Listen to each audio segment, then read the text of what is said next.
नमस्कार दोस्तों, आपका ब्रेकिंग न्यूज़ में आज फिर से स्वागत है।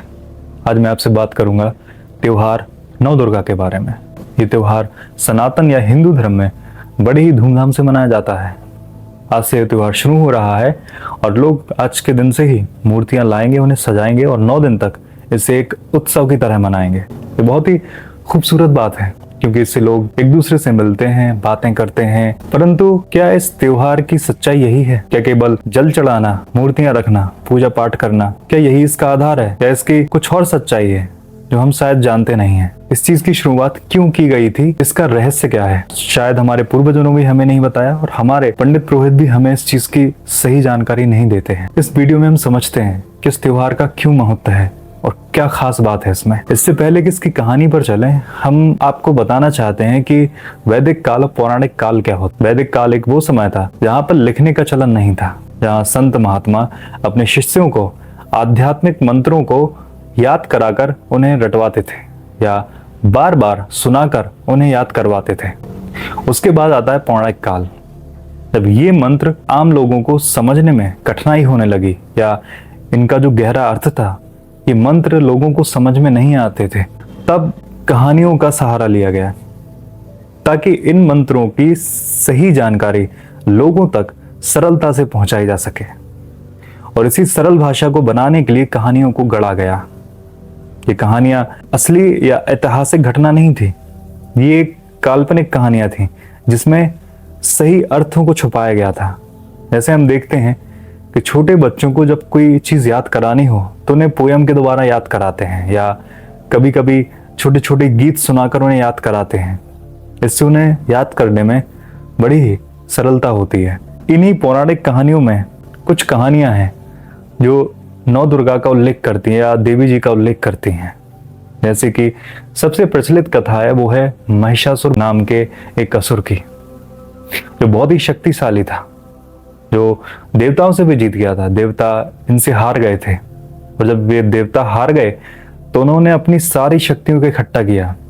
सारे देवों ने मिलकर प्रार्थना की और अपनी शक्तियों को इकट्ठा करके आदि शक्ति से प्रार्थना की, जिनसे देवी जी प्रकट हुई, जिन्होंने फिर 9 दिन तक भीषण युद्ध करके इस महिषासुर नाम के असुर को, जो बहुत ही खतरनाक था, उसका वध किया।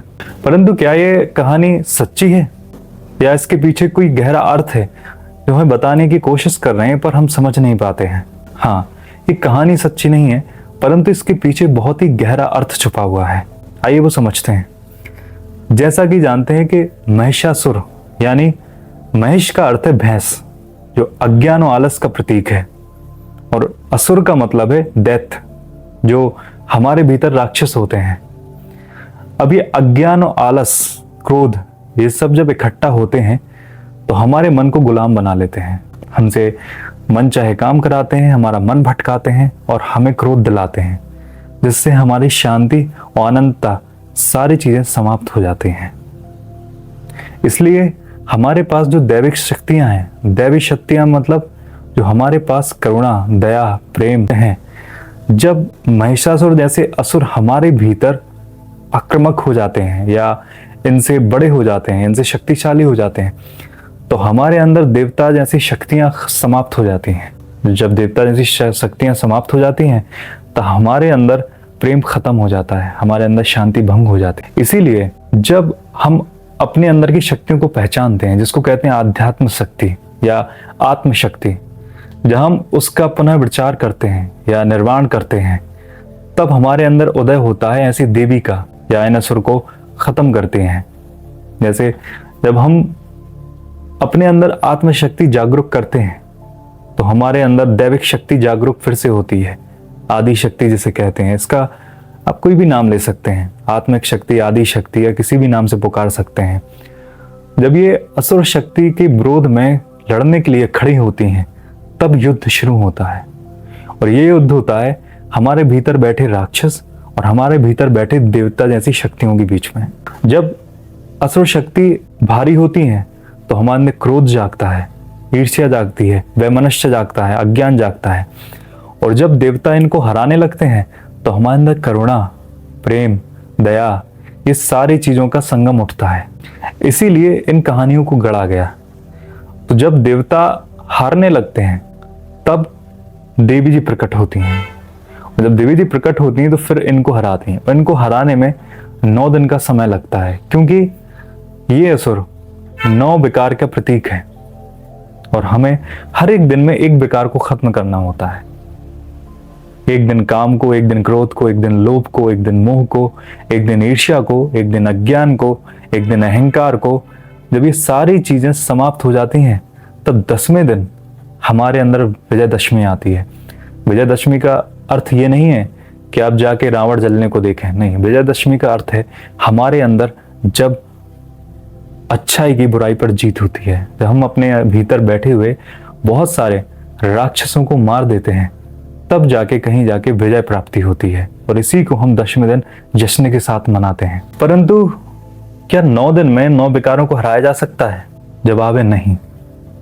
ये 9 विकार बहुत ही शक्तिशाली होते हैं।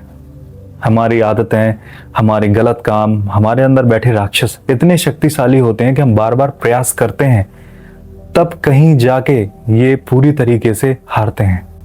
परंतु 9 दिन में हमें इनकी आदत लग जाती है। 9 दिन में हम इसका गहरा अर्थ समझने लगते हैं। 9 दिन में हमें इतना अनुभव हो जाता है कि अच्छाइयों की शक्ति क्या है और बुराइयों की शक्ति क्या है। हमारे अंदर जब अच्छाइयाँ जागती हैं तो हमें कितनी शांति होती है, हम अंदर से कितना प्रफुल्लित और आनंदित होते हैं। तो जब ये 9 दिन में हम ये समझ जाते हैं तो हम इसको हर रोज करने लगते हैं। हमारे अंदर साधना जागती है और हम हर दिन एक साधना करने लगते हैं और उसकी हमें आदत हो जाती है। और ये युद्ध बड़ा ही लंबा चलता है। जैसा कि गीता में श्री कृष्ण ने कहा है कि मन बेलगाम घोड़े की तरह है, इसको लगाम में लाने के लिए हमें बहुत प्रयास करने पड़ते हैं। बहुत से लोगों को तो ये पता नहीं होता है कि मन हमारा गुलाम है या हम मन के गुलाम हैं।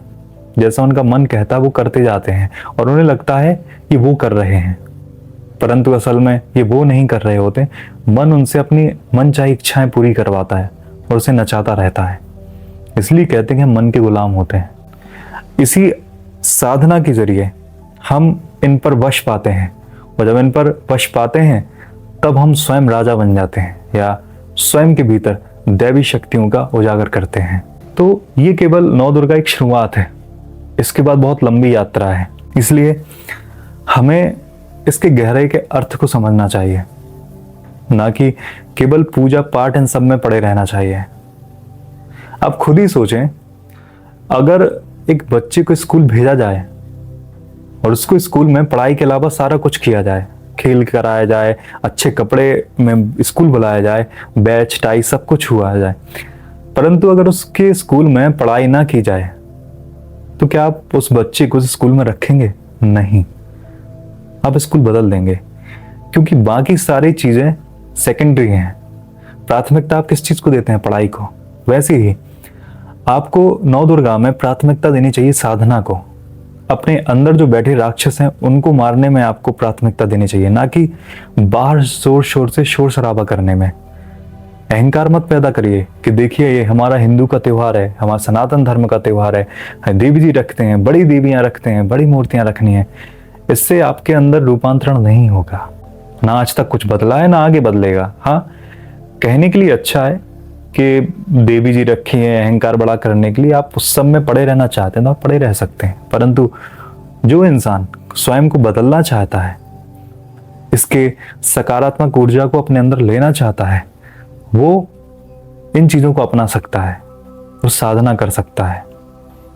अगले वीडियो में हम आपसे बात करेंगे कि 9 दिन 9 व्रत का क्या अर्थ है, 9 व्रत क्यों इतने गहरे हैं, और इन व्रत के द्वारा कैसे हम अपने मन को स्थिर कर सकते हैं। परंतु लोग इसके गहराई अर्थ को नहीं समझते हैं, बस क्योंकि करना है इसलिए करते हैं। अगले वीडियो में हम इसका गहरा अर्थ समझेंगे। तब तक के लिए नमस्कार।